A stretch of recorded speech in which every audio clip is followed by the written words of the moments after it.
Hello and welcome to my video. It's been a while. I've been a bit busy. I was teaching last week and that's all done, so I've got a moment to breathe. And I thought what I'd do is a bit of glazing. This one, and possibly this one. And the colours that I'm going to use, this has already got some red in the sky, but I'm thinking that it could probably do with a bit more. I quite like red skies, so I might redden it a little tad more. The others, they're probably going to have sort of greys or reddish greys added, and possibly, I don't know, mostly the sky. But the foreground, there's a few things I could do with the foreground.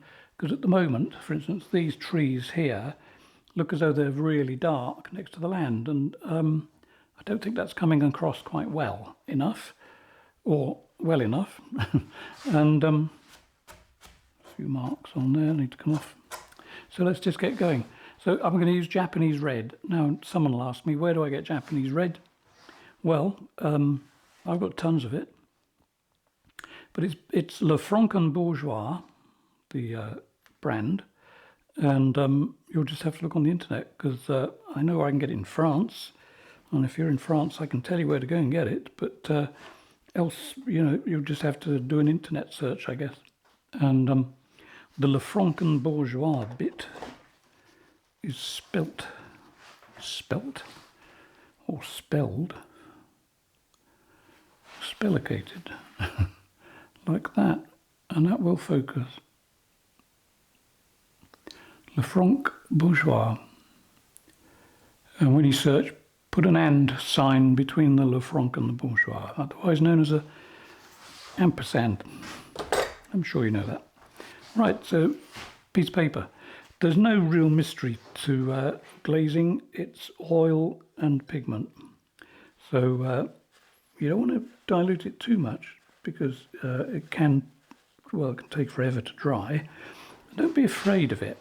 This is quite a lot here. Don't be afraid. So just slap it on, because you'll be slapping it on and scraping it off.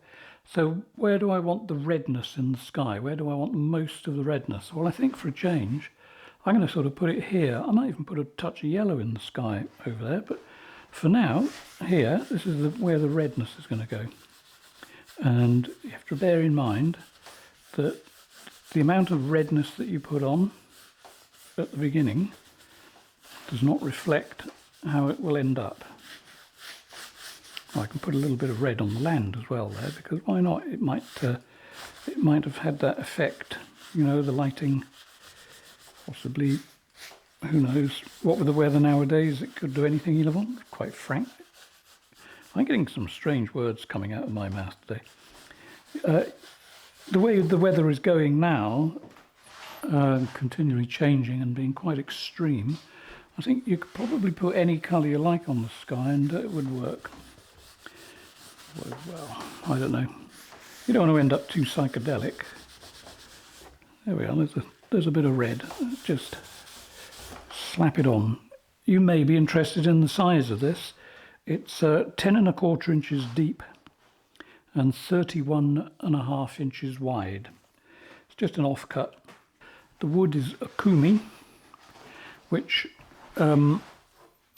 before you put the gesso on, it's this sort of colour, quite pale. That's a kumi, and it's really good wood, not cheap. The way it's going at the moment, I think I've got a feeling that wood is more expensive than canvas. So there you go. I mean, it's all down to what you want. I like painting on wood. I like the fact that the texture is the texture that I dictate, and not the fabric texture of canvas, which I find a little bit off-putting. That's sort of fascinating, isn't it? You get a few lines and stuff because of you know, the marks that you make in the gesso with your brush, but you can actually eliminate those by sanding it and putting more and more gesso on if you want. I actually don't mind it, because when you step back to look at the painting, they vanish. They vanish, or they sort of vanish? Well, they vanish. Okay, so there's a little bit of red. Well, actually it's a shovel load of red. So let's experiment. What should we do next? Well, I've got, funnily enough, I just happen to have cadmium, orange vermilion. Now it looks quite red. I think I've got the camera on autofocus, so that should go into focus, I hope, I guess. Right, so orange vermilion. Again, it's an interesting colour. It's not, I mean, it's not red. It may look red when I stick it on the painting. You may not see much of a difference between the two, but, you know, I really do like experimenting with things like this. Because you don't quite know where you're going to go. Oh yeah, that's fascinating. Okay, there's a little bit under these clouds up here. I'm quite brutal, by the way, when I glaze. Some people put the paint on really carefully with a soft brush. I don't. I chuck it on, and you know, there's no wrong, so let's not worry about it. Okay, so there's some orange. How's that going to look?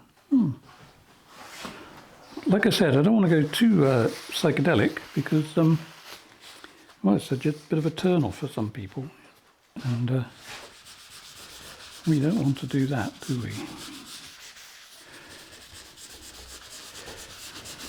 Okay, right, so that's sort of quite fun.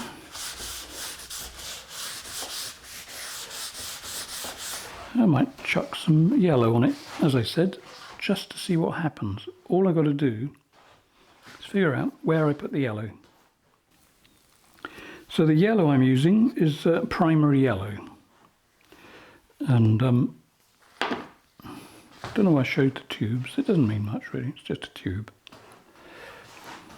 Primary yellow. It's very yellow. It's not like a mellow yellow. Whoops. And it's quite a yellow. So let's see what we get with that. Now, some paints come out the tube quite oily. This one is. So I'm not going to add any extra oil to it. What I'm going to do is put some over there. Now there will be a sort of greeny effect in the sky in a few places maybe.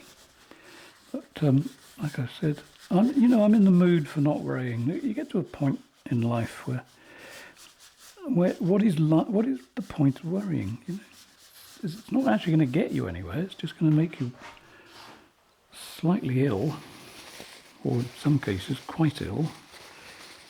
So just do it. What's the worst thing that could happen? As I often say, it's just a painting, and once you get to the point where you are absolutely, completely relaxed, everything becomes easier.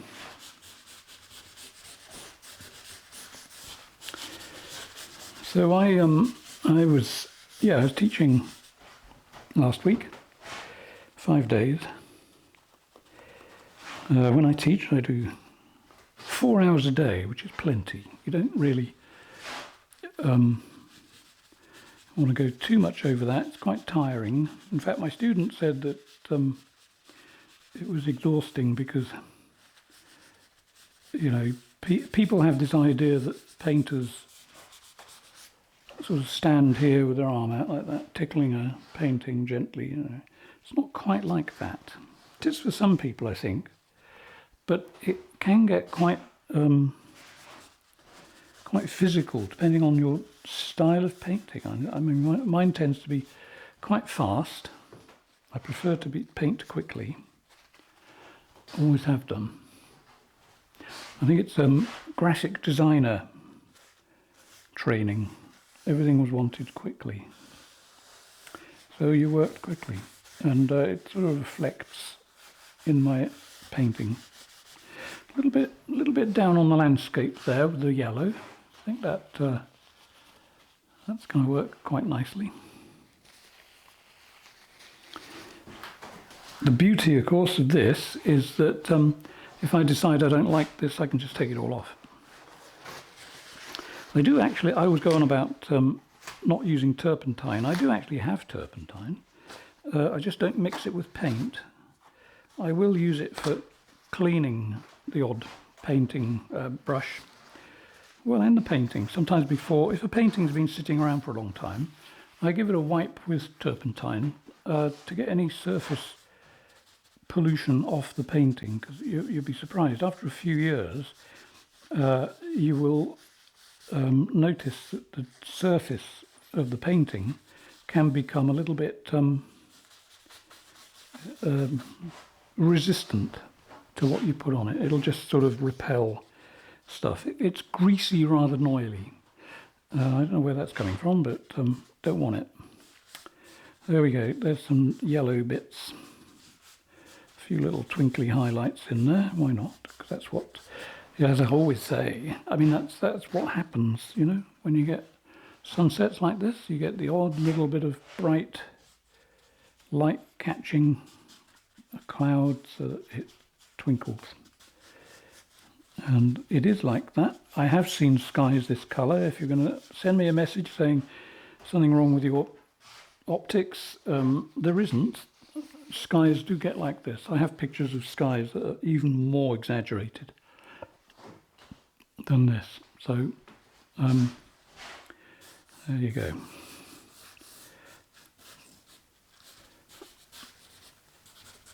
Okay, this is sort of heading the way I like this sort of thing to head. That's slightly... Now, when I say this, I'm not comparing myself to William Turner. I like William Turner's paintings. Who doesn't? Well, some people don't. I happen to like them. When I say this is getting Turnerish, the colours are getting to be Turnerish. This is not... I'm not trying to be a Turner, you know? I spent all my life trying to be a Davies, which is hard enough. So there we go. Right. So yes, you do get green in the skies. I know that my American friends will back me up on this. Some people say, oh no, you can't have a green sky. Well, sorry, you're wrong. You can have a green sky. Usually when there's a storm around. I think particularly when there's a tornado, unfortunately, but...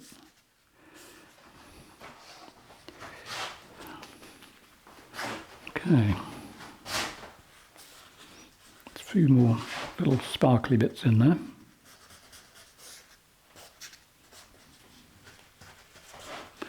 Okay, right.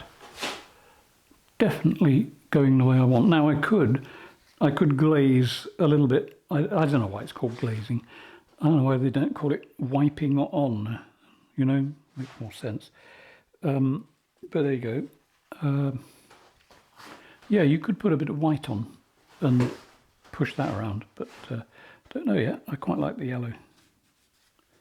There is some white showing through still, but a few little ones of those.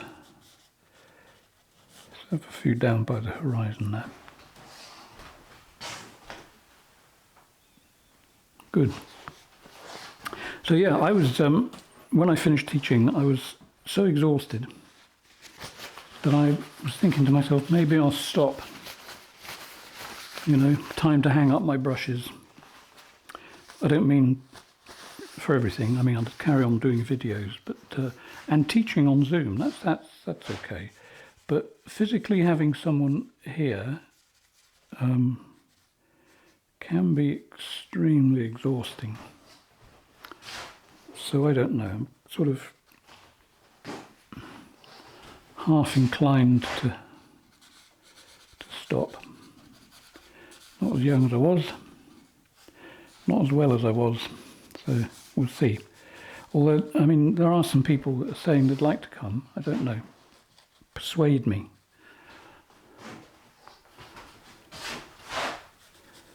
Right, so there we are. There's some, and let's have a few little floating bits of sky up there that catch the light.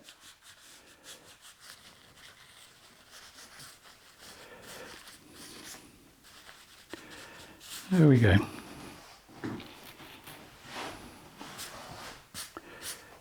And that's all I think I want.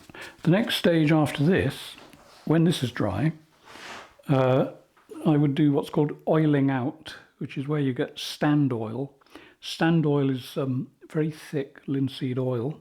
It has the consistency of honey. I do have some, but I don't have it here. It's in the garage. Imagine honey, that's what it's like. You know, not the stiff stuff, obviously, but it's got a very slow pouring rate. And you put stand oil over the whole thing, and then you leave that to dry. It has to be dry, and it can take a while. Once that's dry, then you varnish. And the effect you'll have if you do that is quite stunning. It's amazing, actually. So when this one is finally varnished, I'll probably show you it. Well, the most difficult thing when I say things like that is remembering. Will I remember? It's not that I have a bad memory, it's just I have a lot of other things to remember as well, and my brain is gradually filling up. Right, I think I like that. And I'm not sure that I'll bother doing anything to these trees. Maybe it needs to be. Oh, that's quite a nice little accident there. Let's have a few more.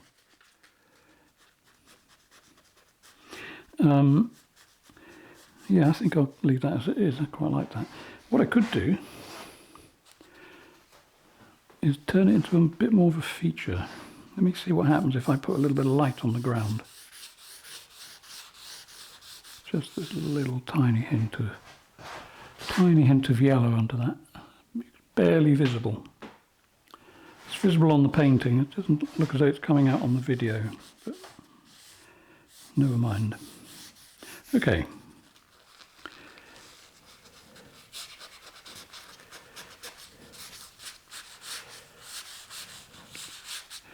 Right, I think I'm happy. Makes a change. Right, that's that one. Next. Okay, number 2. Right, this was, I suspect, a Zoom class. So this would have been painted in an hour. It's a fair size painting, as you can see. 80 by 60 centimeters. Inches, probably something like this. And what are we going to do? Well, I'm not really sure. I've got ultramarine blue up here, ultramarine royal blue where it gets lighter, mixed with Payne's grey for this colour here, titanium white, a bit of damage there, but that's easily fixed. And the landscape is probably, I think, it looks like it's only 2 colours, which is red ochre and sap green. What other colours are there? If you don't need them, don't use them. Well, not when you're starting, just keep it simple. I can add colours to this in a glaze, so it will look multicoloured. But anyway, at the moment, really the centre of my focus is the clouds. Is the clouds or are the clouds? That are the question. Now then, what should we start with? I want more drama. And to get drama, now I can apply this with a brush, or I can apply the paint with paper. I'm just going to look at the brushes I used in the last few days, see if there's anything I can use here. I might be able to use that one. Right, so I've got one here. Paint's starting to sort of dry out a bit. That's mostly Payne's, beg your pardon, mostly royal blue and Payne's grey. So I'm just going to sort of perk that up with a little bit more grey. In fact, grey with red. And And all I'm going to do, it's quite thin. I mean, you know, slightly drippy. And it doesn't matter on this because I'll be wiping it as soon as I get it on there. So Payne's grey and Japanese red. Now you could use cadmium red. If you can't get Japanese red, use some vermilion. Vermilion is pretty well identical. I'm surprised they didn't call this Japanese vermilion. But anyway, right. So we got this nice sky. I mean, it's reasonable. It's just not got a lot of oomph to it. So I think we should oomph it a bit. And I'm going to add some red as well to fire it up. So where do I want to start? I've got to look at the sort of flow. What's actually happening? You see that there is quite a nice little, the way it turns over there and brings you back. That's quite nice. I like all these little tricks. I like the hole in the sky. Everybody seems to like holes in the sky. Whether it will stay, I don't know. Right, so let's get some darkness over here. Well, no, I'd say darkness. I keep doing that, don't I? It's not darkness. It's drama. That's what we're after. Top here. I'm not sure what'll happen to the top of that. Okay, so there's going to be a nice bit of drama up here too. Or darkness, call it darkness if you want. I can hear people in the background there saying, silly fool, it's dark. Well, it is darker, yeah, but it's not depressingly dark. I like interesting, dynamic dark. So a little bit of that there. And there may be something up there. I don't know what's going to happen up there yet. And as I said earlier, don't worry. If you're painting and you worry that it'll go wrong, you know what'll happen. It'll go wrong because you tense up. A lot of the students that I've had here, in fact, my last student, I think she was, how many? It's been about 36 or 37, or maybe more. I'm not absolutely sure, but. That was all pre-COVID, of course. Pre-lockdown. Yeah, whatever that was. Anyway, let's have another bit there. Keep that. I quite like that little bit of light there. Right, there we go. That's how brave you need to be. And of course, you can get dark sky against blue. It doesn't have to be white.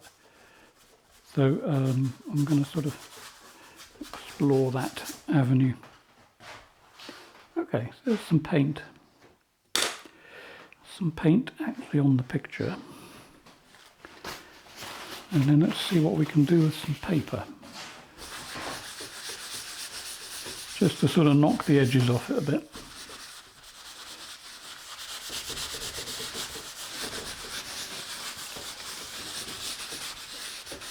The beauty of it, you see, everything underneath it's bone dry.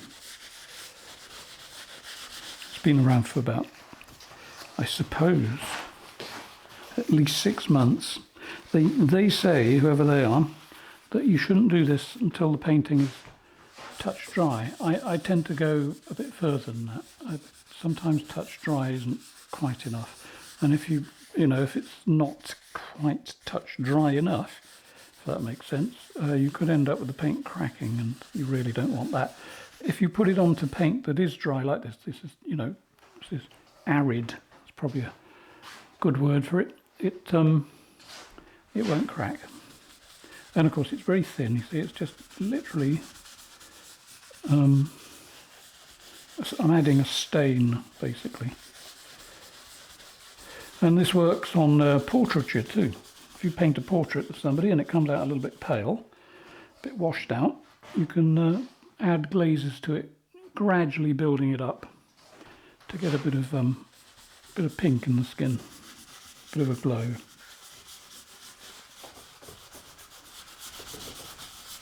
Or whatever colour skin you're painting. It doesn't just apply to pink people. Right, there we are. I still know that there's that white bit through there, and I might use it. I'm very sorry, but my teeth are whistling something today. So, don't know what brings that on.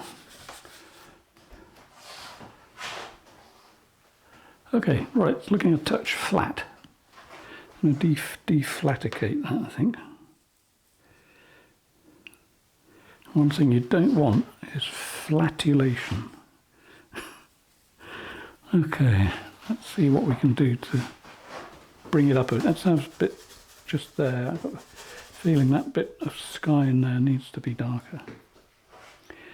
I've just realised what I've said. I wonder if I can edit it out. Anyway, if it doesn't matter. Right, so there's that bit of dark. Let's just give that a little bit of... to add a storm, shall we?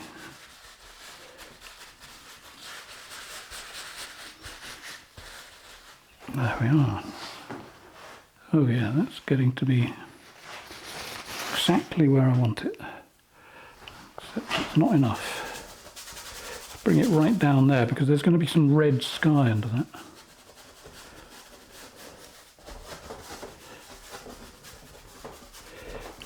I often wonder, you know, whether there's a psychologist or two watching my videos thinking, this guy's got problems, you know. I don't think I have. I think it's just, I just like powerful paintings, you know. It's got something other than just a painting. It's got to have a little bit of theatrics about it.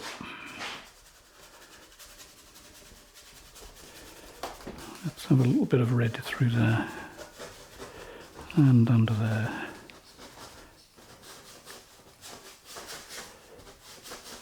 So, right, here we are. I know I've said it before, I'll say it again. So when you're sitting there painting your white, beg your pardon, your blue panel, you know, a blue sky, which basically is just a block of blue, and then you're painting in little white fluffy clouds, ask yourself, is that exciting? I mean, you know, or is it just a bit boring?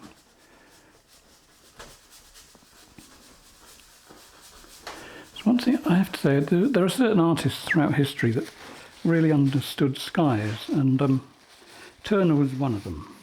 Constable was another. All right, so that's the two most known, well-known. Most of the Dutch landscape painters really understood skies because, and I think it's because you know, Holland is so flat. The sky was often sometimes the most interesting thing you could see. You know. So they really learned how to get life into their skies. Monet. Now Monet is interesting, you see, because I have to say, some of his skies are absolutely incredible, but they're usually the ones that are just flat colour. He didn't seem to get the idea of clouds. Maybe he didn't think it was important. Probably that's the case. But he could handle flat skies extremely well. I did, but they just don't do it for me. You know, it's got to have texture and interest. There we go, and I think that's a lot more interesting than it was. I mean, it'll get better too in a minute. So, right, so now we've got that on there. Let's get some other. So we put it on, we take it off, right? It's a bit like that film, Wax On, Wax Off. What was it? Kung Fu something or other? Can't remember. Going back, probably 70s or 80s. Oh yeah, the Kung Fu Kid, wasn't it? Something like that. So yeah, this is paint on, paint off. The harder I rub that, the more light will come back. So, you know, even though you cover it in paint, all is not lost. Everything can be gained. Now that's starting to really look skyish. It's more juicy.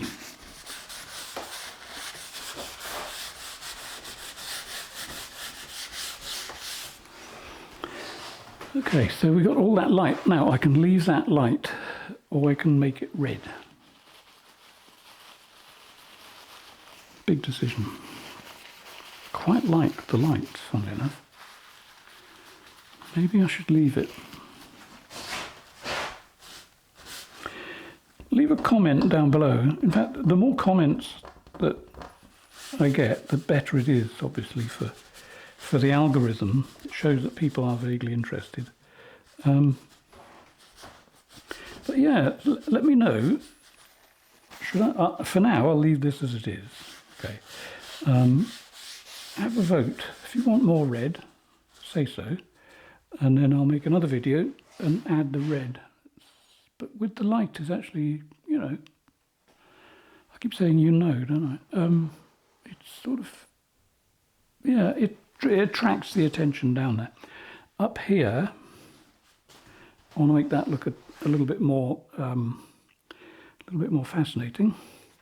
So white, what should we do? Well, I know what white I'll use. I'll use titanium white because there isn't a big choice. And let me just look at it and see where I think I should put it. Okay, I think I know. Right, so a bit more paper. The other question, again, the paper. This stuff is made by Apta. And again, I have to say, if you're in America, you may not be able to get it. If you're in France, you can get it. In fact, there's so much in France, it's almost compulsory. So, Apta. Nice and strong. Okay. And not too much of a pattern. I wonder if I can show you the pattern, because someone will ask. Okay, let's see how long it takes to focus on that. Not bad. Okay, you can see there's just a hint of a pattern. Not much. So you don't want a pattern. The least amount of pattern that you have, the better. And I'll show you why. Right, so I got some white here. I will show you the palette. I'm working toward the idea of getting a palette camera organised so you can actually see when I mix the paint. But it's never interested me. I never want to see people mix paint because the way I mix it isn't like the way they mix it. I'm not interested in how other people mix paint. The only thing that interests me is my paint, how I mix it. And but even then, it's boring enough.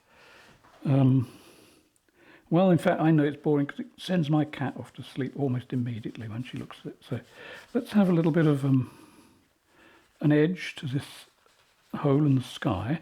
What you have to be careful with holes in the sky, that it doesn't become the main feature. Now, if you're going to make it the main feature and it's a bit decorative, fine, go ahead.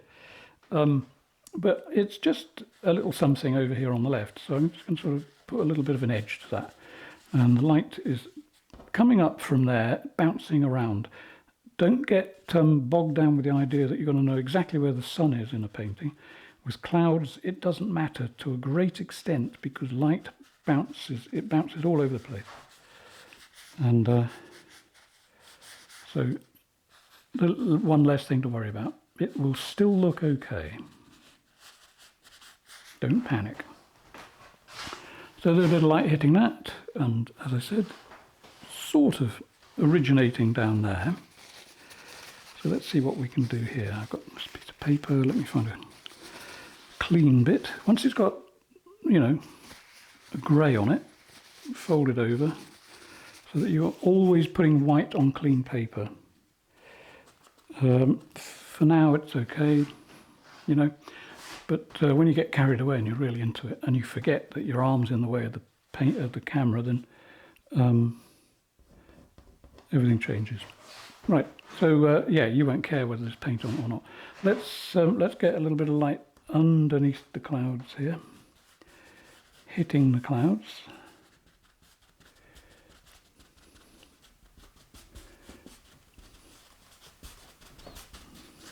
And repeat after me. Clouds are not difficult.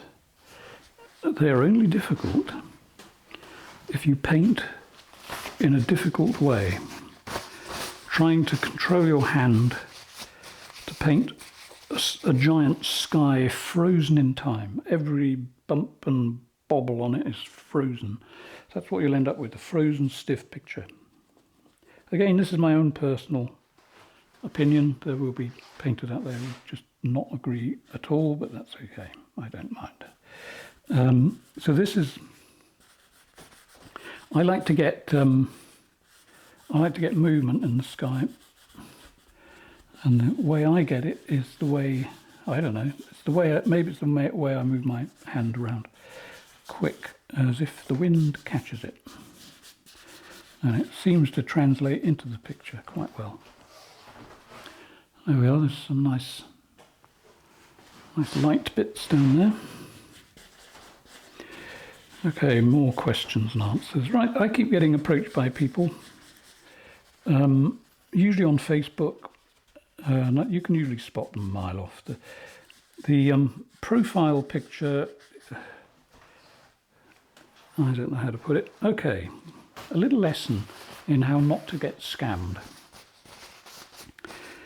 So whether they target me because I'm a guy, I don't know, but it's usually a picture of a pretty young lady, and probably old enough to be my daughter or even grandchild. And the picture looks highly posed, you know, really professional photograph. And you know, and they'll be sitting there eating food in fancy restaurants, driving flash cars, all that sort of stuff. And you'll get a message at the beginning that says, "Oh, I really like your paintings." There's so many now, I know what's coming next. And the next comment is, "Only for sale." And what they're trying to do, you see, is get you to produce NFTs, an NFT, non-fungible token. And they probably, I don't let them get that far, but I've heard that the idea is that they want you to pay them to get the NFT made. It's not cheap to make an NFT. So you pay to get the NFT made. You might produce an NFT, but nobody's interested in it. Right. NFTs tend to be, a lot of them look computer generated, AI images. And there'll be things like sports cars, or I don't know, somebody skiing or whatever, or you know, cars whizzing by, that sort of stuff. And I think they sell. I don't think they're big sellers, but you know, who knows? I don't know. What do I know? Anyway, the point I'm trying to make is that they're not interested in you selling NFTs for you. What they're interested in is you paying to have the NFT made. They take their cut, they get an NFT made. It probably won't cost what they're dragging out of you, and it's just a con. It's an absolute con. So I just say, when they say, "Is anything for sale?" I say, "Yes, but not as an NFT." And then they say, "Oh, why not an NFT?" And my answer is always the same. And that is that I think probably the last 200 people that have approached me have turned out to be scammers. So that's why I'm not interested. Up to you what you do. I think it's worth giving them a wide berth, so to speak. Keep away. And there you go. Got that off my chest. Right, so a little bit of light sky up there, just going off the top of the pictures. A little light afterthought. And maybe let's join it up a bit. I think it needs to be joined up. Let's do this. Now, my last student, I had big trouble explaining that apart from learning to paint, what I try to teach people is how to find the inner artist and get it out into the open. Not all students agree. I think the ones that don't agree think that painting is just a knack in the wrist. You just sort of do that a few times and the painting appears. It's not like that. That's not painting. That's I don't know what the word is, but anyway, it's not. You have to know how to find your inner painter and reveal it. So technique isn't everything. The technique will help. Once you've got the technique, then you've got to learn how to find your style. And like I said, not everybody gets that. I think the ones who don't get it just realise they don't have it and find it frustrating. Maybe it's, you know, it's not, it doesn't come naturally with some people, in the same way that it is not natural for me to be a brain surgeon, a concert pianist, any kind of singer. If I sing "Dogs in the Distance Howl," that's why I don't sing. I'm never going to be a singer. I haven't got the voice. And I certainly haven't got it now, because my voice is sort of, it's gradually turning into old guy voice, as you can probably hear. But yeah, it sounds like I'm straining a bit, but I'm not really straining. I just can't get any more volume out. So there we are. There's a few little bits of skyosity. Let's just put some lights in there. There we go. Right, this is not finished yet. I'm going to go over this with a cloth. Well, maybe with a cloth, maybe with a big brush. See how it goes. This here, right, so I'm fine with this on dark, because it'll make a light pattern, but I don't want to touch the white with that. You've got to get a clean side to the paper.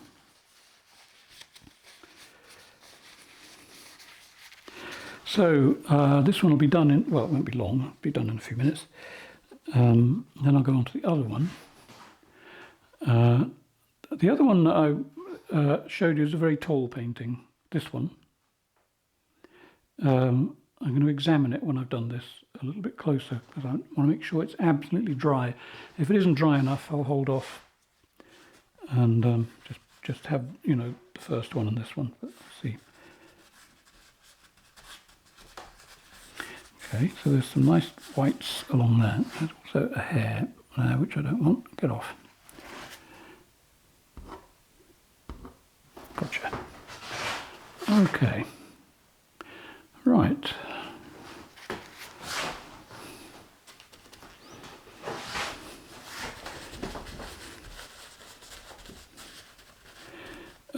Yeah, anyway, so if you want to learn how to find your inner artist, relax.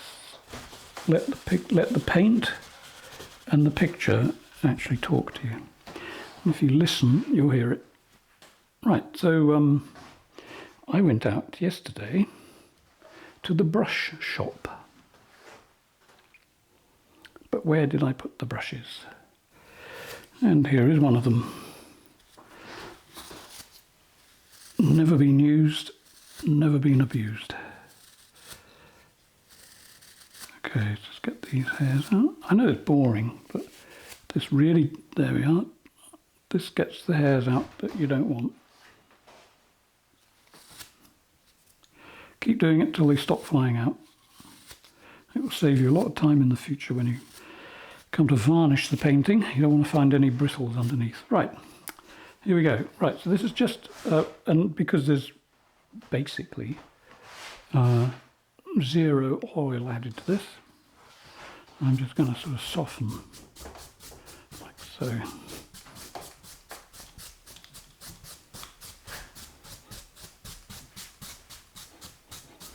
Don't forget, the movement is this and this. It looks as though I'm just going back and forth. I'm not actually doing that. Well, I am, but it's, you know what I mean. It's like turn the brush. Each time turn the brush. As you get older, it can play havoc with your wrist. I've only just noticed that. It's quite interesting. I'm 72 now, 72 and a half, in fact. What am I? Hang on a minute. It's July, isn't it? End of July.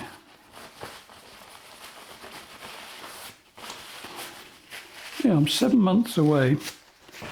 I'm really rubbish with numbers. I'm 7 months away from being 73. And all my life I've never had aches and pains, had a dodgy back occasionally, which is a little bit different, but I've never had arthritis and things like that, so I guess I'm quite lucky there. But now lately things have started to sort of remind me that they are part of my body, and particularly I get an ache just here, which I guess is because I predominantly use this hand. I can paint with this one, but this one hurts as well, so I can't win really.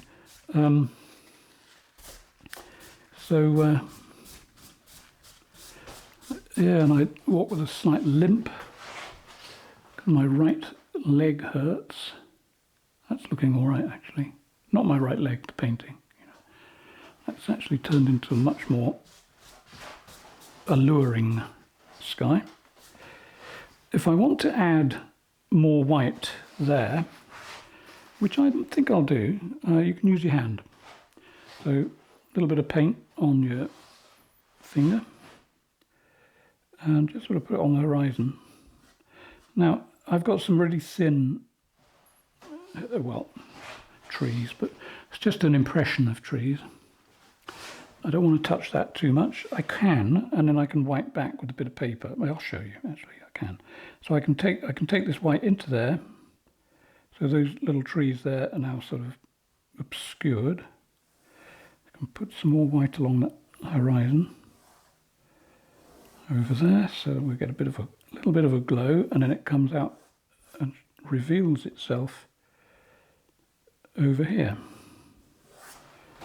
Right, so it looks like I've completely boogered up that pile of trees, but I haven't, because they're still there. They just got a little bit of white paint on them. So now I'm going to look at this glow. So where this comes along here, if it disappears there, it's got to come out the same level over here. And then wherever you want to take it, whatever you want to do with it, over there. So we'll just sort of do that with it, I think. Okay, so I want to get my trees back. Oh, not happy with that yet.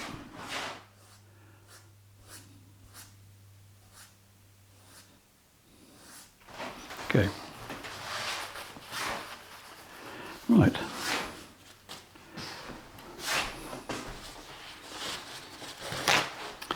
So yeah, as you get older, sometimes you have to slow down a bit. Teaching on Zoom actually is quite easy. It takes me an hour usually to make a YouTube video. Some of them are longer, but usually I try to keep them to about an hour because not everybody is like you. Some people don't watch the whole thing. What on earth is wrong with these people? But anyway, it's the same with all YouTube channels. People browse really quickly and disappear. Okay, so I brought the tree back there where I took it off. The advantage to doing that is that I didn't have to paint the white up to the edge. I put the white down and then put, over the tree and then wipe it back so that the tree is revealed. So now I'll do the other side. Shape the paper like this. So I can sort of stick it in there and just sort of pull back the little hint of trees with light coming through. Let me zoom in on that bit. I'm trying to keep the zooming to a minimum because I think it irritates some people. Right, so you can just see I've brought them back. Now the thing about trees over that sort of distance, they would quite often look that thin and feathery. So that's why they look thin and feathery, in case you were going to ask. So I can strengthen them a little bit more, like that. Doesn't matter about what's happening below that line, because that's easily remedied. So always, when you're doing things like this, always find the quick way, and the way that causes less grief. You'll thank me in the long run because it does work. Okay, so the reason I said don't worry about the bottom edge is because it's bound to get slightly mashed up in doing what I just did. So now I can clean up the bottom edge, like so.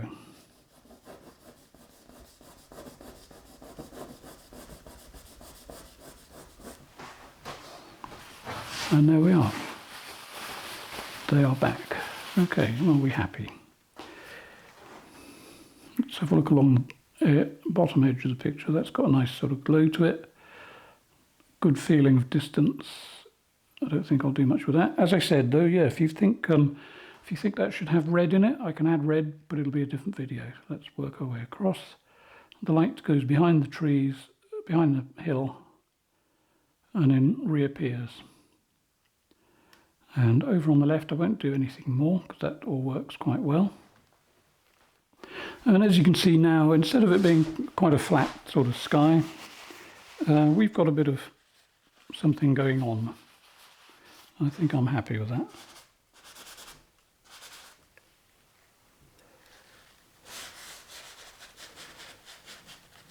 So yeah, that'll do nicely. Show you the whole thing. The only thing I might do, you see I've got this light at the top here which catches you before you leave the picture, hopefully. And we've got the light down here, that works nicely. But I know what I want to do. And what I want to do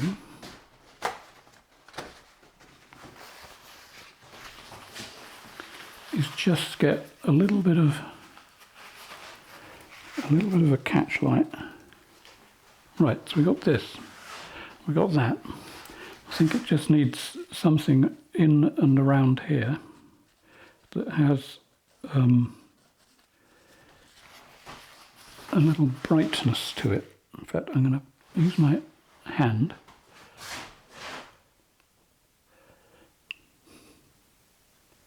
Just like that, and then, you know, don't worry as you put the paint on. I mean, don't worry at all actually, but you know what I mean.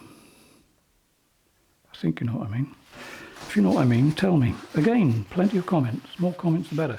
And if you've got this far and you reasonably like what I'm doing, could you hit the thumbs up button and maybe even subscribe? Because I've been off YouTube for so long, for various reasons. But you know, it's teaching and health. As soon as you stop uploading enough, YouTube abandons you and sticks you out into the wilderness, and you get nothing happening, you know, on your channel. In fact, well, you do get something happening. You get all your little arrows in your statistics page should be pointing up and be green, and if you ignore YouTube for too long, it goes into a sulk and all the arrows go grey and point downwards. And the only way you can get them up is to keep working and keep producing content. But also you want a reaction. The more reaction you get, the more chance you've got of buying enough food to give you the energy to paint a bit more. In a nutshell, that's what it is. You know, keep saying you know. You know, right.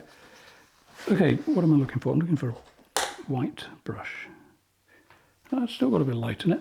Right, so this is one from the other day. And in fact, it's got enough paint on it to start a paint factory. And the usual cat hair. Okay, and oh, some people occasionally ask me how my cat is. Well, Tiger Lily is very well, thank you. And she sends her best. Not in here today, she's upstairs somewhere, lounging about, being a cat of leisure.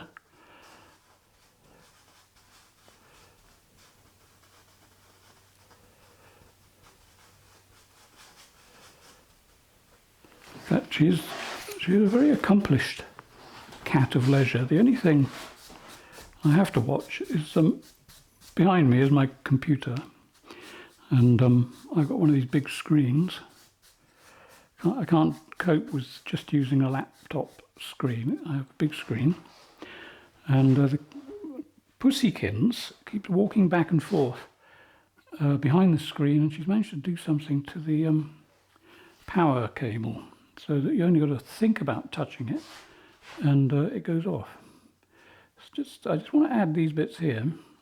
This is the artistic stuff. This is the stuff that's harder to explain than the technique. It's just what feels right. I think a couple of those there. And anyway, so I've got to buy a new screen. So yeah, like and subscribe, and then I can get myself a new screen. For those who may be interested, the reason she does it is because she knows, cats aren't stupid, you know. She knows that if she goes behind my screen, it gets me on my feet. And it means that I then lure her out of the room with cat treats. You know, this is a cunning cat. And then she'll get treats. And then the plan goes deeper, you see. Once she's out the room, I put her in her own room next door so that I can work in the evening, do whatever I'm doing. And she then starts screaming at the other side of the door. Sometimes she attacks the door to try to get back in, to repeat the cycle. So the life of an artist, you see, can be very hard. And that's it. Right. But I love cats. They're very easy to forgive, even if they take your finger off occasionally. Right. I'm happy with this sky. Let's give it a quick one of them. It's this technique with the big brush is just to soften things slightly.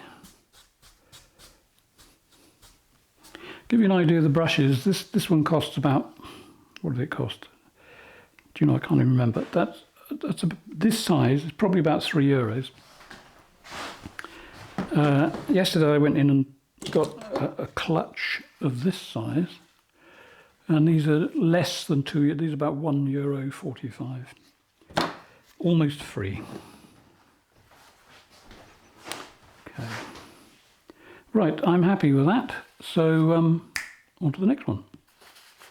I don't know why I'm doing that. I was thinking if I did that, I could do a bit of fancy video editing and make the other picture appear behind, but I'm not good at that. You can get some special effects, but most of the good ones aren't free. Right, so on to the next one. Okay, picture number 3. This was definitely a Zoom class, and I was quite pleased with what got done in the time allowed, because that's a lot of cloud. I'll just show you something that I really liked in this painting, and it's not just because I painted it. It's just I like this bit here. Now what it is if I just make the bottom part of the picture fill up the width. Right, it's this bit, that effect, which to me looks as though we're up on a mountain, and then all this stuff is landscape that's down in the valley, and that's just by putting a different blue from the sky. This is predominantly royal blue. There's a hint of I think. Oh no, it isn't. It's royal blue with a little bit of grey at the top. Sometimes I put ultramarine at the top. This is ultramarine here, with a few lines sort of dragged across it, and it gives the feeling that we're up, you know, on a hill looking down at a distant landscape, and I was quite pleased with that. The foreground here, I don't know whether did I actually put this on YouTube. I'll look if there is a video. I'll highlight it so you can see. Did I do it? I can't remember. Yeah, the landscape part, all the green stuff on that took minutes, literally minutes. Okay, and it's just this technique of dragging the brush back and forth. So anyway, right, let's go and see what we can do with the sky. I can keep talking to you while I adjust the camera. Okay, if you want me to, or shut up. Okay, there we are. There's the sky. So I'm going to keep it zoomed back for a moment, and then I'll zoom in. Well, actually, no, I think that's not right. I think I should zoom in a bit closer to make it bigger on the screen. We'll get it right in a minute. Okay, so at the moment we've got a sky which has got some hints of red in it, but I think it needs much more. How can I emphasize the fact that needs much more red? Right. Now, is it going to be red or orange? I think it might be orange. And I'm going to show you my palette. I've decided that you do deserve a look, but only because you're here. If you've gone, I'm not going to show you. Right, so let's see, what should we do? Let's find a, I think I'll apply it with a brush. Right, new brush. This is a 40 millimeters wide brush, which is just under 2 inches. He said, guessing. You'd think I'd know by now. You know, I've been a commercial artist all my life. I should know the conversion between inches and millimeters, but I don't, funnily enough. Just don't. The only thing I can tell you is that 297 millimeters is 11 3/4 inches, and 210 millimeters is 8 1/4. And the only reason I know that is because it's A4. Right. So this is well, actually, this is it's near a damn it 1.5 inches wide. Okay. Cadmium orange. Reasonable amount of oil, but let's not be silly. That's a good way to remember it. You know, if you're going to mix oil with paint, make your own system of measurement. And we could say for glazing, it's a lump of paint with not a silly amount of oil. That's much easier to remember, isn't it? Right, so the way I'm going to do this, I'm going to start at the bottom, so I will move the camera down just a touch. Excuse my knuckle. There we go. Right, so be brave. I'm going to sort of do this. Well, I'm not going to sort of do it, I'm going to actually do it. Underneath the clouds, underneath. It's got an underneathness about it, so just the bottom edge of the clouds. There we go. A little bit of something over that side. Down here. It will generally go straight across the sky.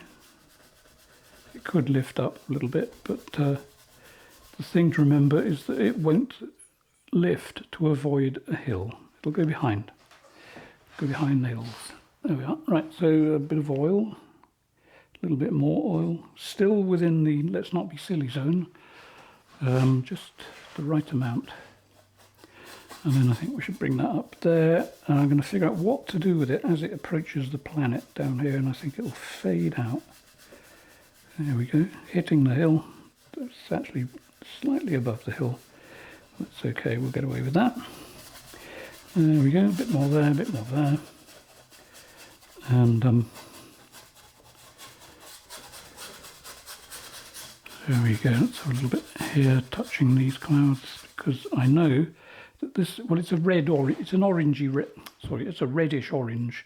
There are some yellowish oranges. This is a reddish orange, and I know against the blue there it will look quite nice. So we'll do that, and a tiny bit at the top, a little bit in here, and I might even darken the top with a bit of grey so that the clouds are disappearing up into the, well, up into the sky, but up into the sort of evening. It's going to be an evening sky from now on, I think. There we go, like that. That's not too bad, not too shabby. Okay. At the moment it looks like a total mess, but who doesn't in the beginning? First thing in the morning I look a total mess. And then I end up looking not quite so total, but still a mess. Okay, so let's smooth that around a bit. Now, the fact that I haven't been careful means that when I do this, you'll get nice little surprises every now and then. Instead of just a uniform effect, you'll get a slightly sporadic, I love that word, sporadic effect. Less planned. Don't want it to look planned.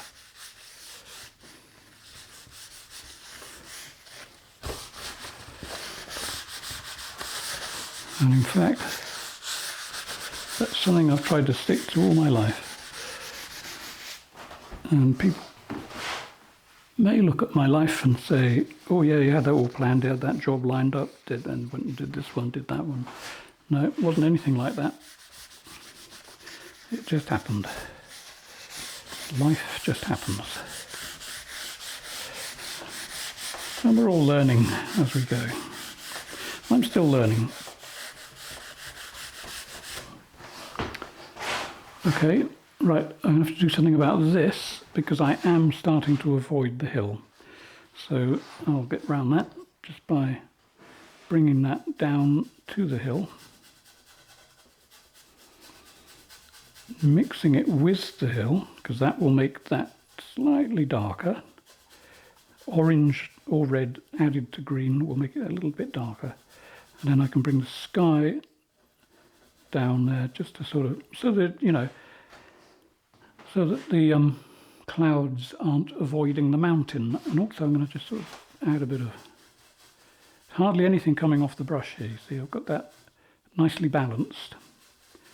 Just want it to sort of gradually impart a bit of colour. Okay. Let's have a little bit of imparting just through there.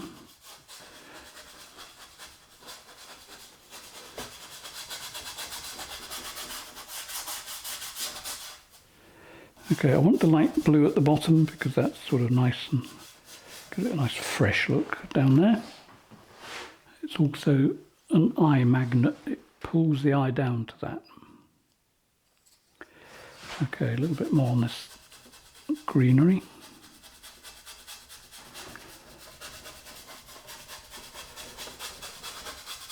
You see, it's almost just a, well it is, it's a stain. I'm staining the painting. I'll give you a close-up.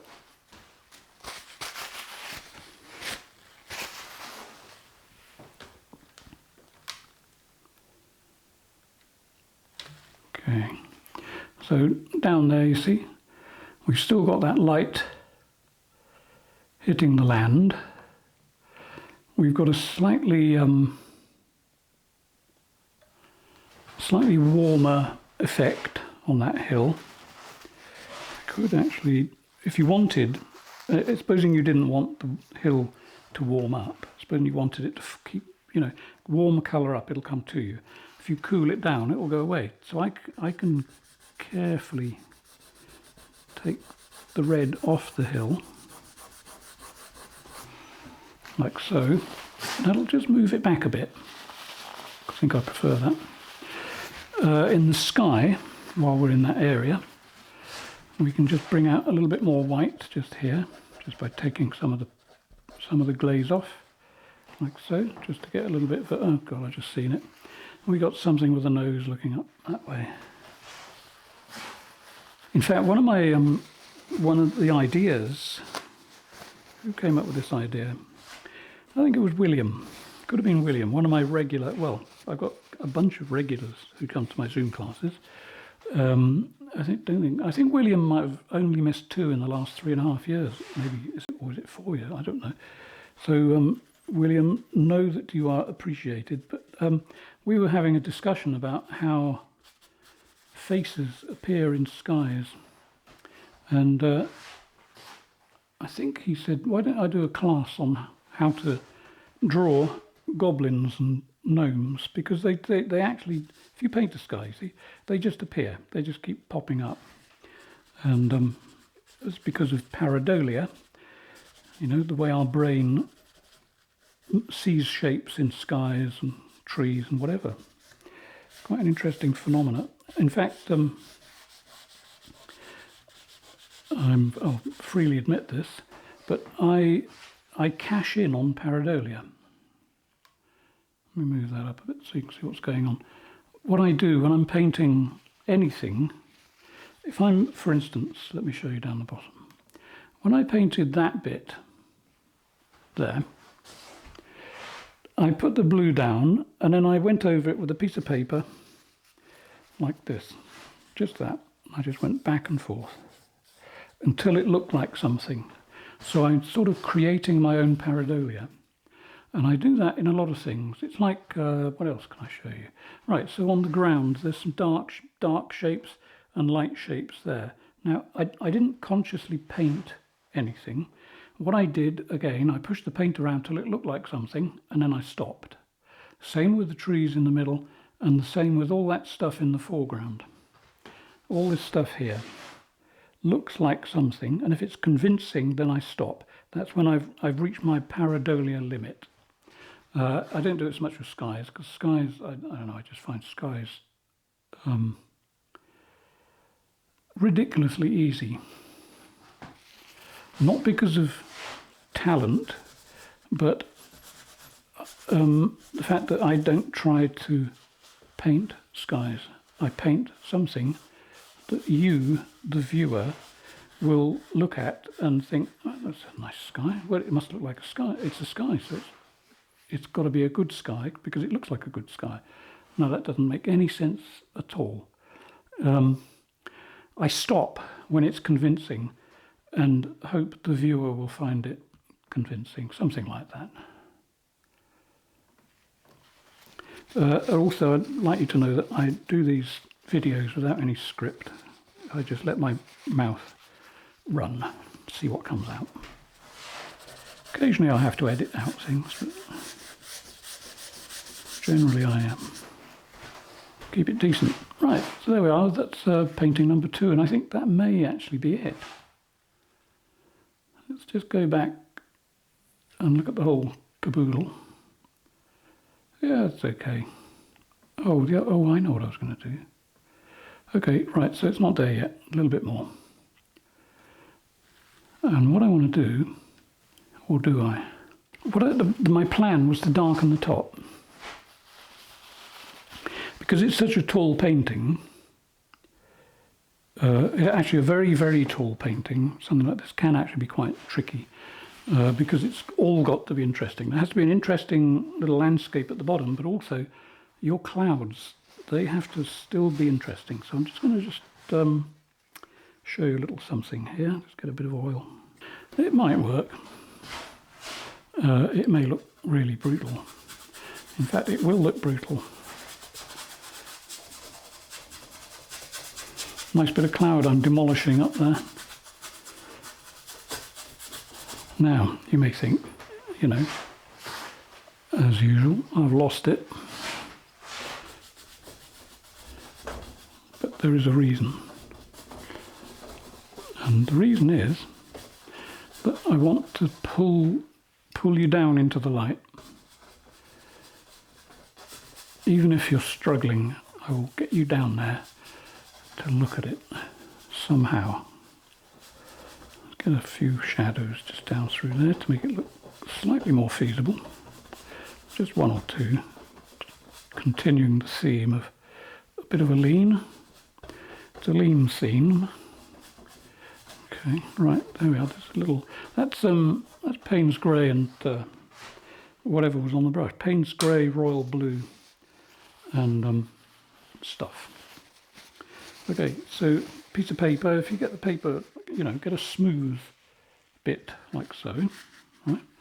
And then little rotating motion like that takes away the brush marks. The big brush will make that more prevalent in a minute. Okay, so this is just to sort of break it up a bit.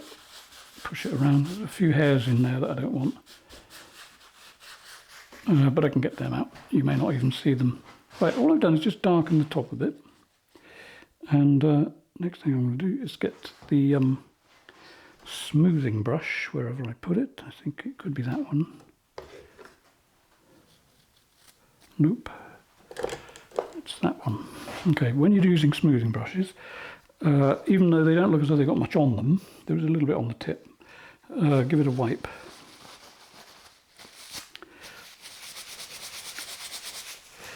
Okay, now all I'm going to do is just sort of bash that a bit, just push it around so that it's just got a hint of darkness at the top.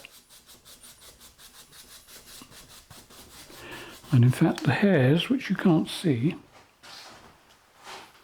I'm just going to pick them off.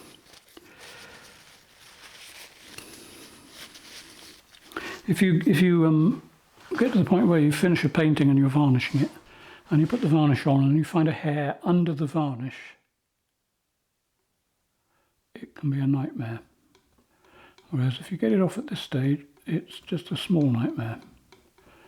You may be able to see that I'm scratching through the paint there, but believe me, it's easier to fix that than it is to paint it and revarnish it. You don't want to go there.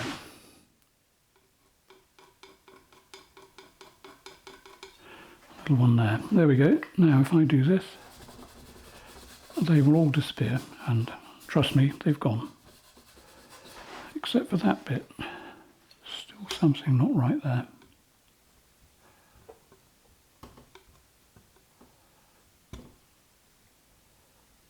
Oh, there we are. Right, gotcha. It's not actually a bristle, it's a cat hair.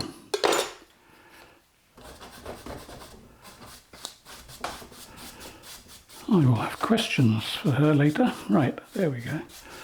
Right, now that I've done that, now it does look like a sort of flat lump of cloud there, so I want to just perk it a little bit. Perking is another new word. It's a quick way of saying perking up. You leave off the up and invent your own shorthand, and you just call it perking. My goodness, what a load of rubbish. Now, let's see what we're going to do. So we got the landscape at the bottom, we've got the clouds there. I want to get some attention away from up there and down here. So I'm going to do it the quick way. There are several quick ways. One is with a brush, one is with paper. So let's try the paper effect. Right, so grabbing attention, bringing the attention down. So let's say, let's get it there. Notice I main load here, and then a few little feathery bits going off over to the left.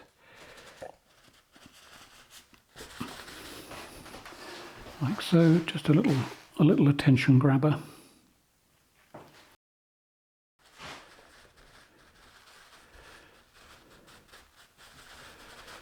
Okay, let's have that there.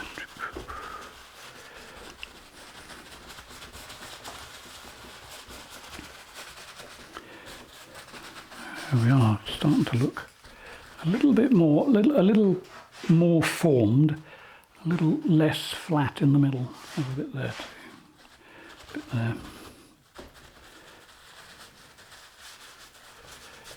And then this stuff at the top, I don't mind if that goes off a little bit darker.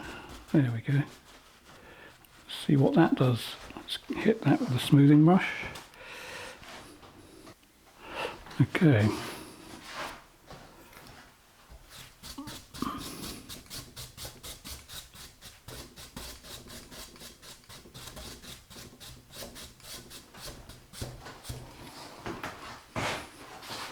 Okay, now on its own it may look a bit like a pile of cotton buds, cotton balls, whatever.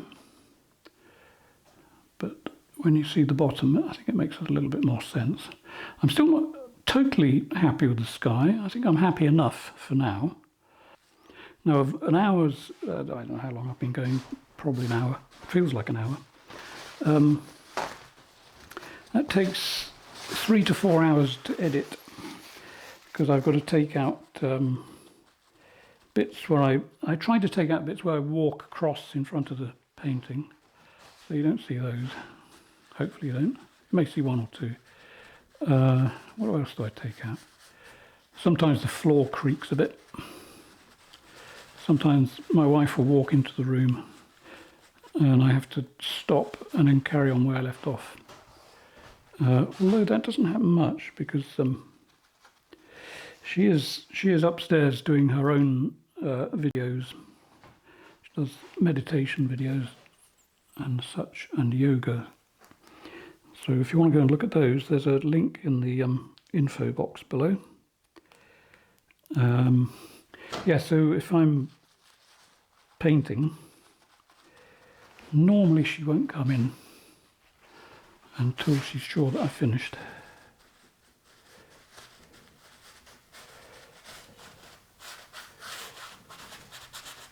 Okay, I quite like lines across the skies. In fact, I might even go on another 5 or 10 minutes on this.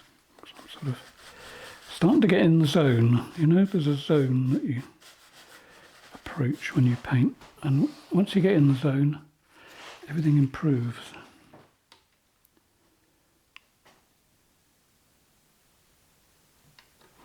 It may be, I mean, I painted this tall because that's what my students wanted, but it may be that I might saw it off.